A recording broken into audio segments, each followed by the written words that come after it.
Students, today we will discuss the topic that is the law of mass action and rate law. So let us start the topic with the first one, law of mass action.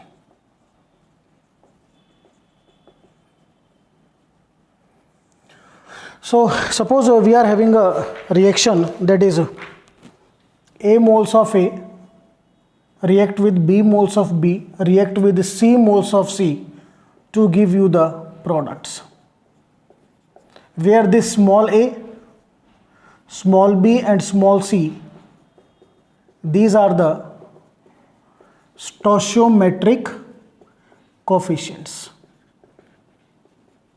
So according to law of mass action, the rate of reaction is directly proportional to concentration of reactants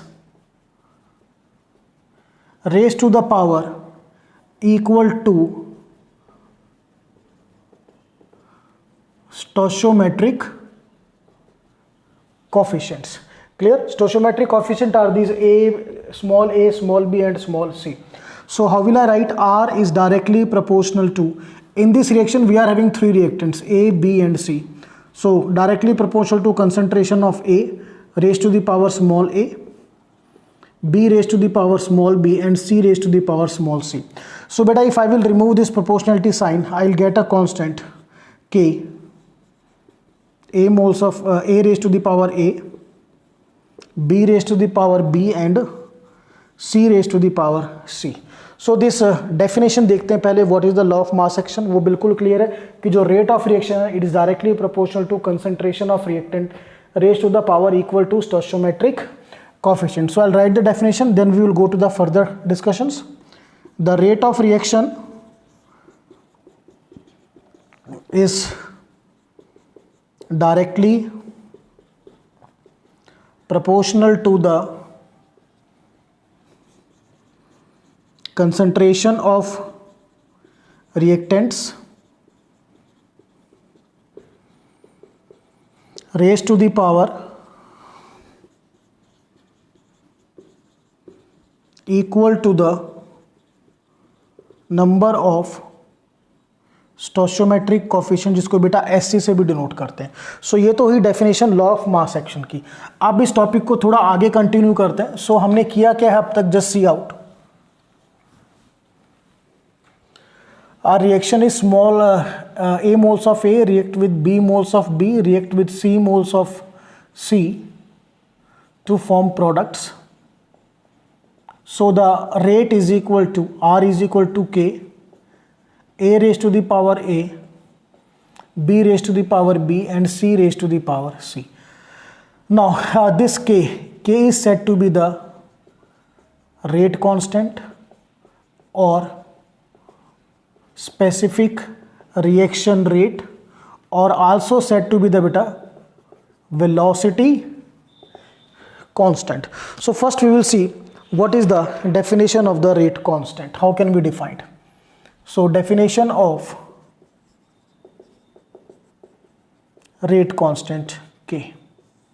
सो यहाँ से देखिए बेटा, किसी भी constant को define करने का वे क्या होता है कि कांस्टेंट जो है वो अपने सामने वाली क्वांटिटी के इक्वल होता है, और ऐसा करने के लिए आपको बाकी सभी क्वांटिटीज को क्या करना होता है, 1. So I will write rate constant is equal to the rate of reaction when. ये कब पॉसिबल है? जब आप concentration of A equal to concentration of B equal to concentration of C equal to 1. जब आप सभी रिएक्टेंट की concentration को 1 पुट कर दोगे. Clear to all of you? जब सभी रिएक्टेंट की कंसंट्रेशन 1 होगी तो रेट कांस्टेंट किसके इक्वल हो जाएगा? रेट ऑफ रिएक्शन के.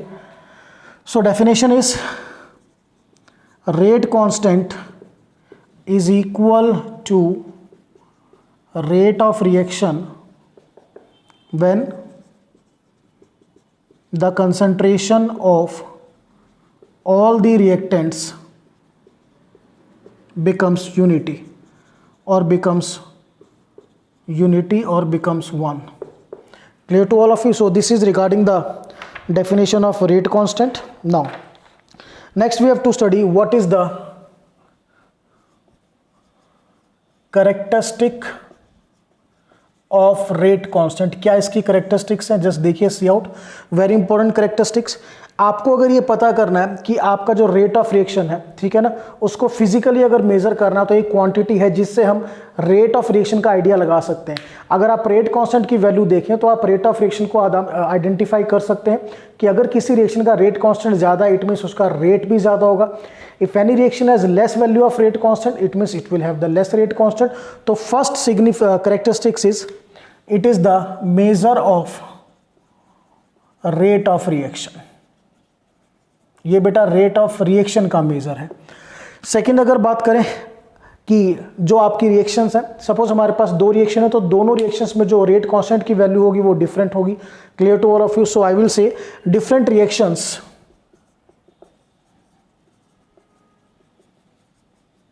have different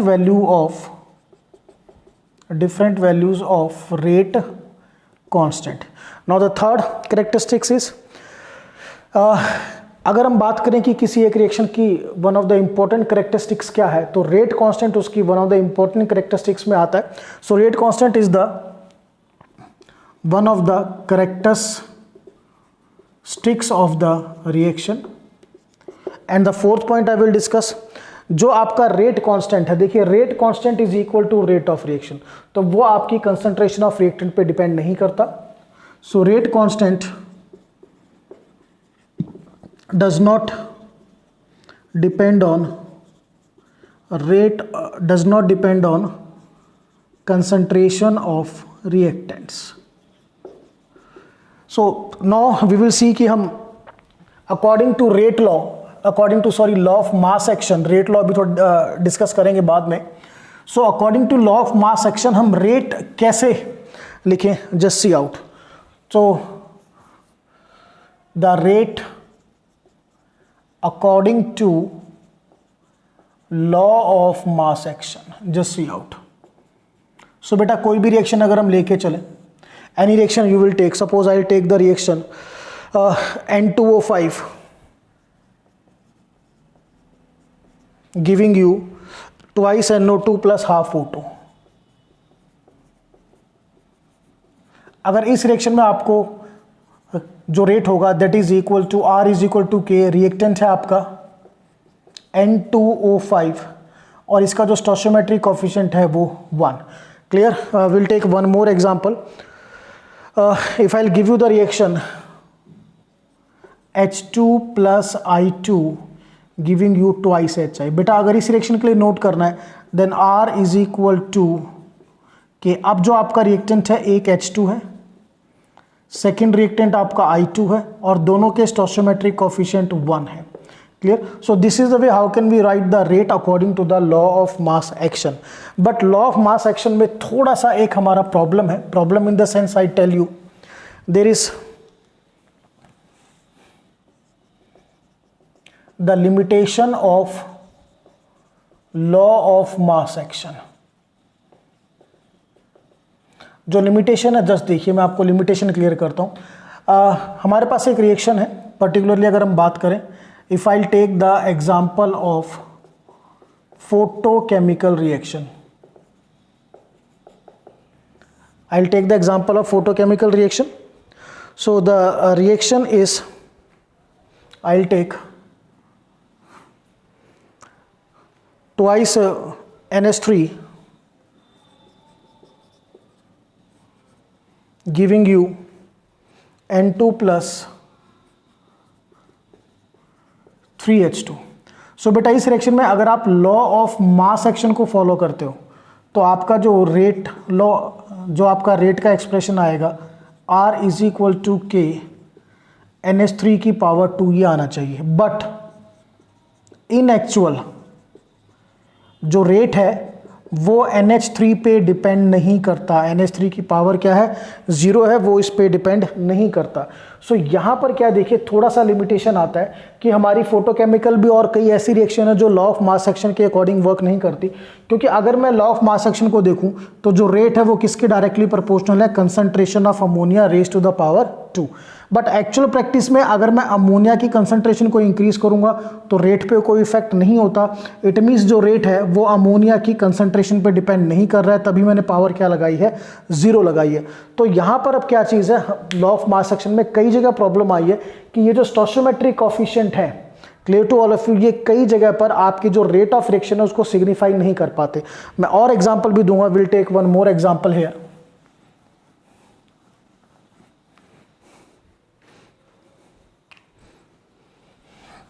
If I'll take the example of this reaction, twice HI gives you H2 plus I2। अगर हम इस रिएक्शन का एग्जांपल लेके चले तो इस रिएक्शन में अगर आप लॉ ऑफ मास एक्शन के अकॉर्डिंग लिखोगे तो R is equal to K HI का स्क्वायर, मीन्स जो आपका रेट है वो directly proportional to concentration of HI का स्क्वायर है। But in actual practice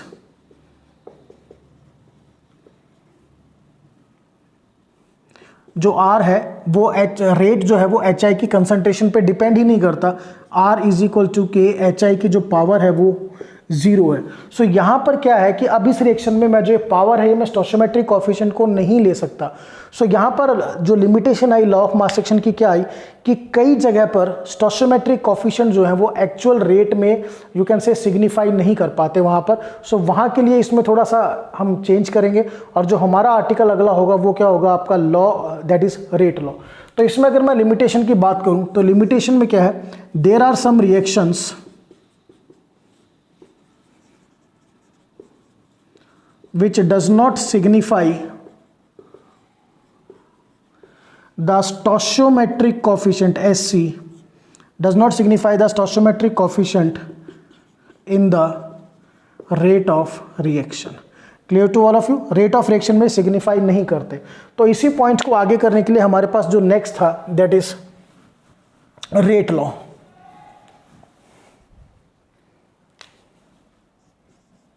rate law, so just see out what rate law says। Reaction was same, जो पहले वाली रिएक्शन थी वही थी, same reaction. A moles of A react with B moles of B react with C moles of C to form product। But यहां पर जो rate था, rate is directly proportional to concentration of reactants raised to the power equal to a number on which the rate depends। यहां पर अब आपका स्टोइचियोमेट्रिक coefficient की जगह जो चेंज आया है, यहां पर आपको वो नंबर लिखना है जिस पर आपका रेट डिपेंड करता है। Clear? And be clear, this number on which the rate depends, this may or may not be equal to stoichiometric coefficient। ये stoichiometric coefficient के इक्वल हो भी सकता है और नहीं भी हो सकता। तो हमने क्या चेंज किया, आप देखिए, हमने नोट किया R is equal to rate constant आएगा, concentration of A, concentration of B and C। हमने यहाँ पर अब स्टोइचियोमेट्रिक कोएफिशिएंट को नहीं लिया है, हमने लिया है नंबर जिन पर रेट आपका डिपेंड है। सो सपोज रेट जो है A की टर्म्स में X पे डिपेंड करता है, B की टर्म में Y पे डिपेंड करता है और C की टर्म में डिपेंड करता है Z पे। सो this is the rate law. So what is the rate law? It is the rate of reaction is directly proportional to concentration of reactant raised to the number on which the rate actually depend। और ये ध्यान रखिए, ये जो number हैं आपके X, Y और Z, they may or may not be equal to the stoichiometric coefficient A, B, C। उनके इक्वल हो भी सकते हैं और नहीं भी हो सकते, ये आपको ध्यान रखना है। क्लियर? सो प्रॉपर डेफिनेशन जो बनेगी इसकी, I will note it down, just see out carefully. Reaction is A moles of A plus B moles of B plus C moles of C gives you products R is equal to K, A raised to the power X, B raised to the power Y and C raised to the power Z, where X, Y, Z they may or may not be equal to A, B and C। तो definition देखिए बेटा, rate law sorry, rate of reaction is directly proportional to concentration of reactant raised to the power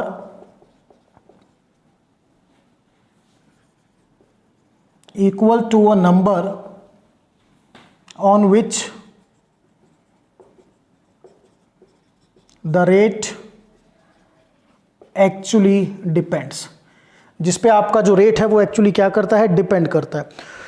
सो यहां पर अब example लेके चलें. For example, twice HI gives you H2 plus I2. So according to rate law, जो R है it is equal to KH I की power 0. HI की power 0 का मतलब जो आपका रेट है it does not depend on concentration of HI, उस पर डिपेंड नहीं करेगा. तो हमने पावर क्या लगा दी बेटा 1.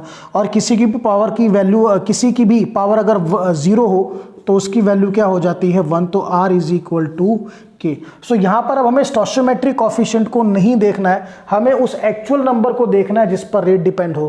क्लियर. और ये आपके स्टोइचियोमेट्रिक कोफिशिएंट के इक्वल हो भी सकते हैं और नहीं भी. जैसे इस केस में ये इक्वल नहीं हुआ, ठीक है ना. बट जो अगला केस मैं आपको बता रहा हूं, if I give you the another case,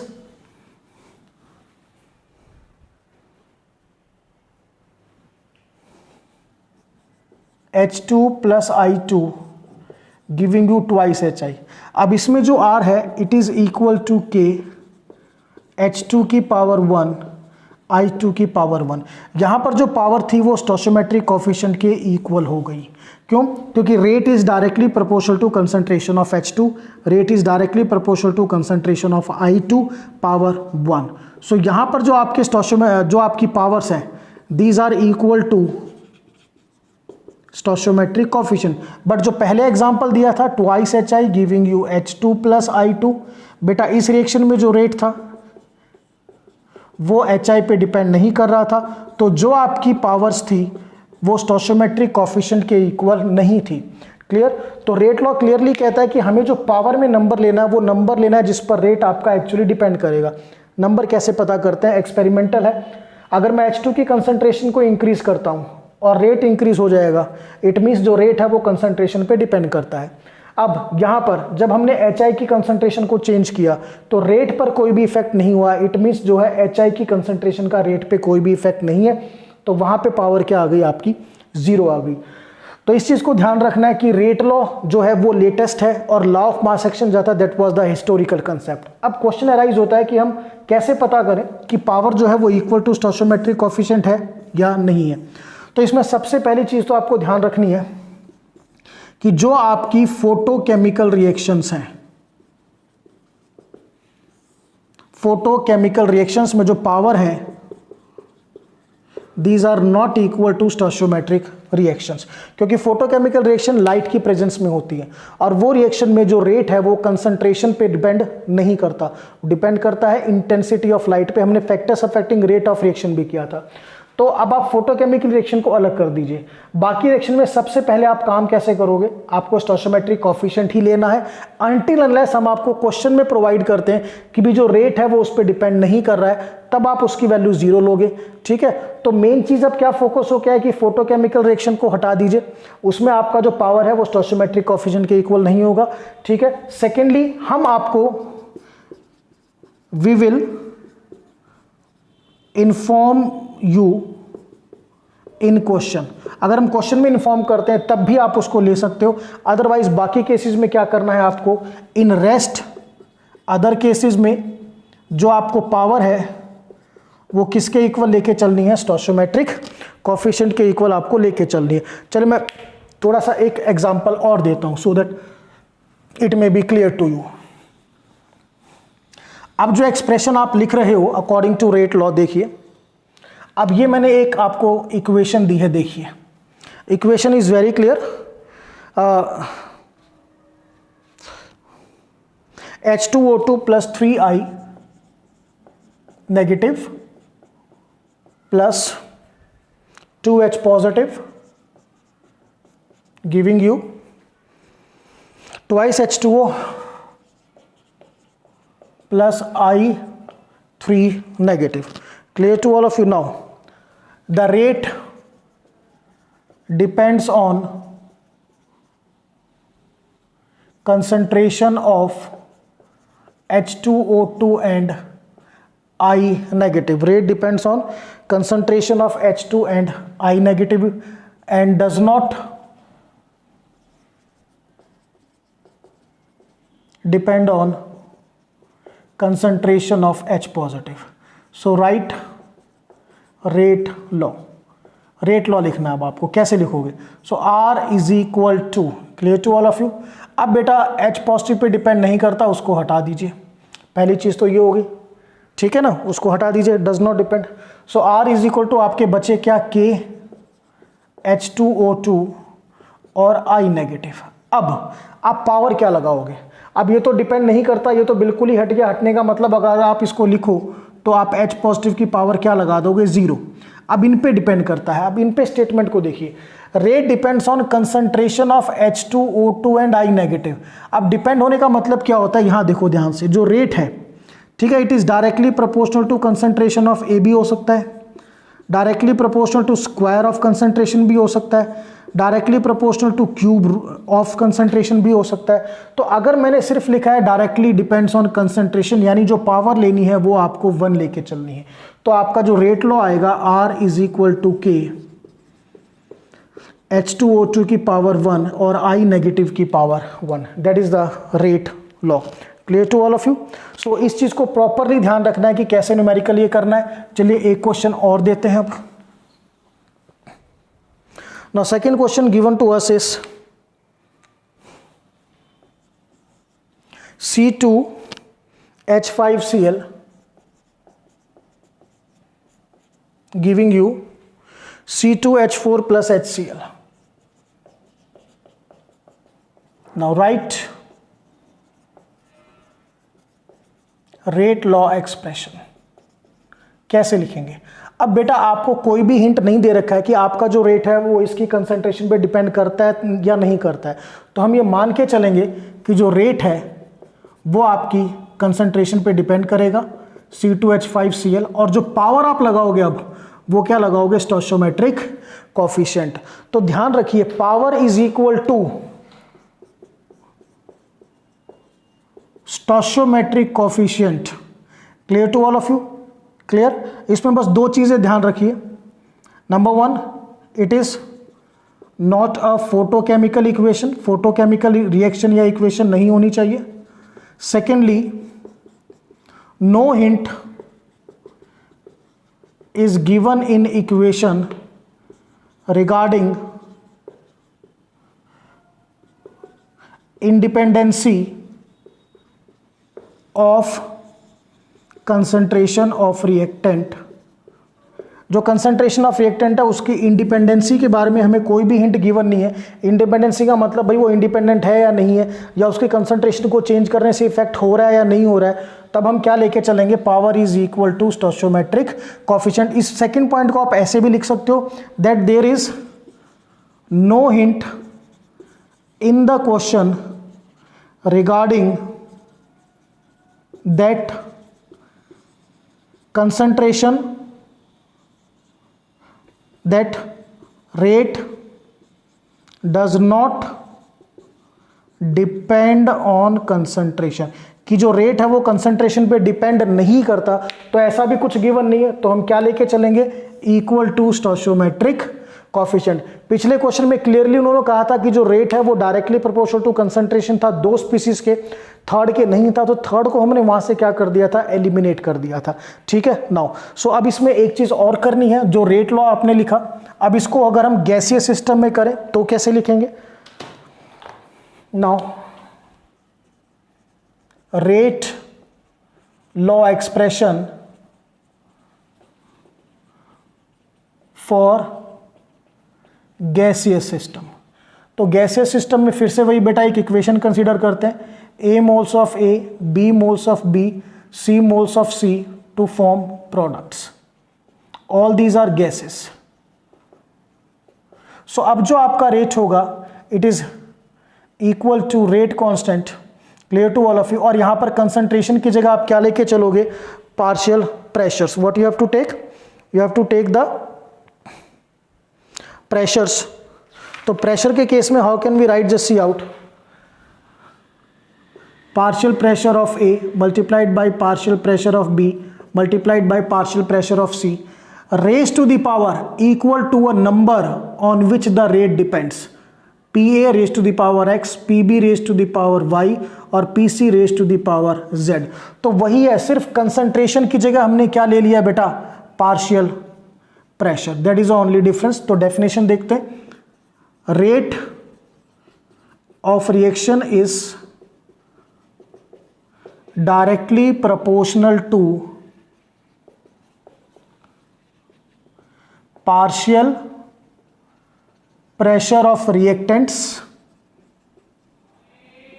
each raised to the power equal to a number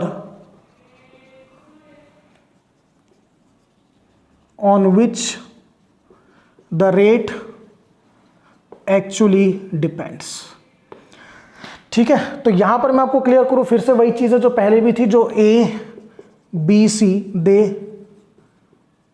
मे और may not be equal to x y और जेड। बट मैं क्लियर करूं यहां पर, अगर आप गैसियस सिस्टम में काम कर रहे हो, if we are working in the gaseous system, then 99% जो ए बी सी है that is equal to x y और जेड। यानी आपको अब क्वेश्चन में बहुत ध्यान से देखना, वैसे तो मैं क्लियरली कहूँ गैसियस सिस्टम में ये चीज़ नहीं होती कि डिपेंड नहीं कर रहा, बट 1% चांस है, सो यहाँ पर 99% इक्वल होता है। बट फिर से वही चीज़ जो मैंने आपको बताई है कि जब आप एक्सप्रेशन लिखोगे आपको क्वेश्चन में चेक करना है कि हिंट गिवन है या नहीं। So now let us do one example of this also. कैसे लिखेंगे rate law expression in gaseous system. So suppose first है C2H5Cl gas giving you C2H4 gas